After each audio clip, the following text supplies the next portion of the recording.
si Jerome.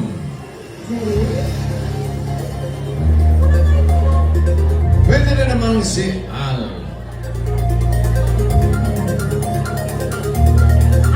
Sino unang? Pagmasdan mo na maigi. 3. Ang pinakamalapit ang hula. Ay! Naka-extra. Yan ba yan, bossing? Oo, Yung ibig tulog na sabihin. yan? Oo, ibig sabihin nun, may nakahula ng age na right. 5,000 instant. Parang kape. So alamin natin if the age is right. Sabi ni Anita, 20. And money! Bilis na. Chill lang. Pero bukod doon, hindi kiminala ka ng mga number cards at ngayon may bago kang sorpresa para sa kanila ngayong teleserye. Yes. Ako, di ko maalala. Sana naalala mo, Ate Ferdeliza. Si Melvin kaya.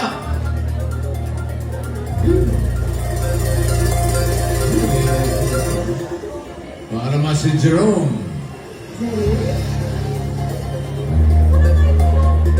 Pwede na namang si Al.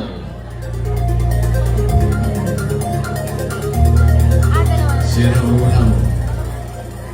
Pagmasdan mo na maigi. Sina Andrea Brillantes at Enrique Gil ay nagpakitang gilas sa kanilang naging guesting sa longest-running noontime show na Eat Bulaga. Sa gitna ng entablado, kitang-kita ang kislap ng dalawang kapamilya stars na mainit na tinanggap ng mga dabarkads at ng mga host ng programa. Suot ang isang nakaistilong puti at dilaw na striped dress na may malaking belt, lutang na lutang ang kagandahan ni Andrea habang sumasabay sa kumpas ng musika at nakikipag-ugnayan sa madla. Sa kabilang dako si Enrique naman ay simple ngunit pogi sa kanyang suot na itim na shirt at baggy pants, habang baka sa kanyang mukha ang kasiyahan at pagiging relax sa harap ng kamera. Naging highlight ng kanilang pagbisita ang pakikilahok sa segment na Therapy, kung saan ipinamalas nila ang kanilang pagiging game sa mga laro at pakikipagbiruan sa mga host. Sa video, mapapansin ang kanilang reaksyon habang hinihintay ang resulta ng laro na may kasamang tawa at palakpakan mula sa mga manonood.